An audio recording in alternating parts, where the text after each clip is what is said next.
I was in school, I was a weird kid. I wasn't that funny, but I tried to be funny all the time, and it's kind of like, oh, I'll try and get attention through this way, I'll try and get attention through that way, and it was like, and I'd always like, I'd have such a low hit rate as a person that was trying to be funny.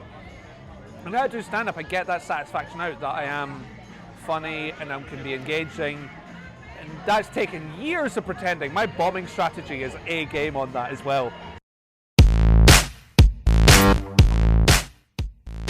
I wasn't very good when I started out, and I kind of went on. I was that act that was trying to be too clever on stage. Like I was trying to, you know, I'm 19 when I start out. I've read Noam Chomsky for the first time, and I feel like I know the world and think I understand everything. And I'm going to deliver some truth bombs to these folk.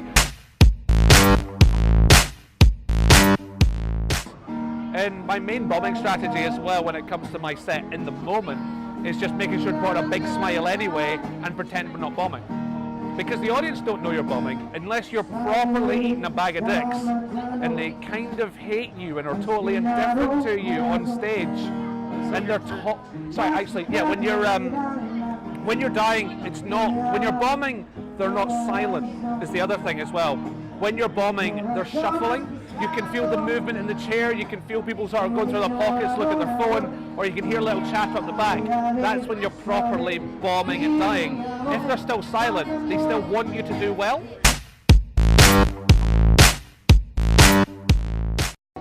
Especially an open mic show, you want to make sure you're separated from the other comedians that have been on stage already. And a very good psychological trick to that is just picking up the mic stand and properly holding it and implying you don't need this, I'm loud enough and brash enough on my own. Whereas in reality you kind of want to make sure that you're still afterwards bringing the goods. I love a good heckle. In Glasgow it's a scene where if they love you, they give you absolute adulation. You smash it, they'll properly applaud, they'll properly laugh. If you die, you don't do what you think they're going to do, which is be violent or throw glasses at you. That's the Glasgow stereotype. It's completely inaccurate in comedy. If they hate you, they will give you nothing. They will give you nothing to play off of. They will just look at you going, you're wasting my time, you're wasting your own time, go away. Because at least a heckle implies they care enough to talk to you.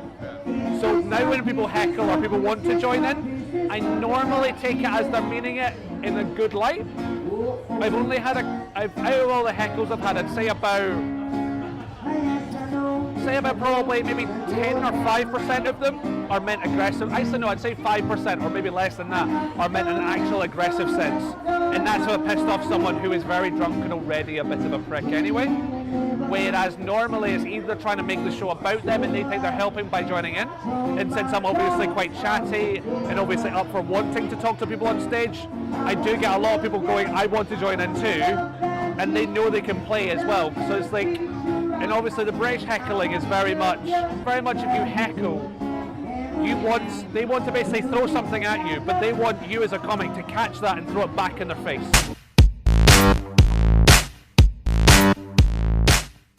So I've had a heckler pull a knife out on me. It turns out he's just this really angry guy, and I just see his eyes, and you just know. And then afterwards I'm like, okay, so who are you, first of all? Yeah, I'm Swiss.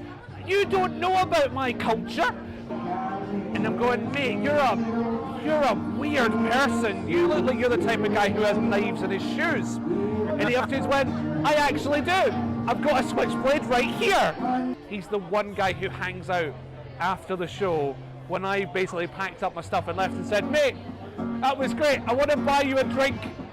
And I'm like, no, I am not hanging about with you. I was like, oh, I've got to go, I've got a train to catch. He went, well then can I add you on Facebook?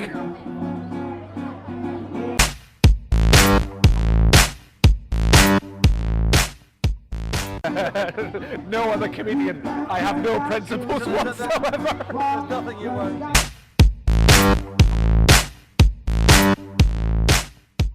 I would probably say very anecdotal and stand-up and storytelling. Like I am, and the problem is with storytelling is it's often now code for not that funny.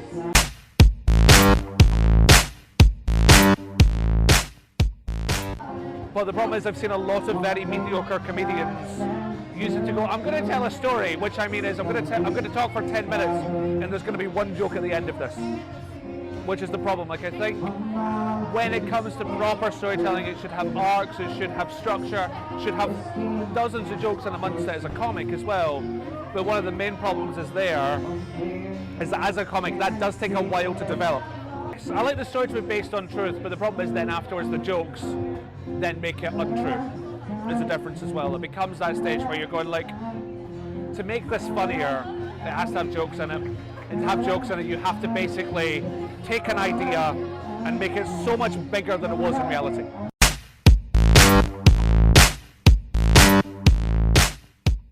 Was that my aunt, uncle and cousin were in Disneyland Paris, and afterwards the England game, must have been 2000 European Cup, yeah, it was 2000 European Cup, and England got knocked out, and as they're walking around Disneyland, Goofy comes up to him and goes, "Oh, you're English, I give you a hug, England lose." And then they go, "We're Scottish." And he goes, "Oh," and then just walks away.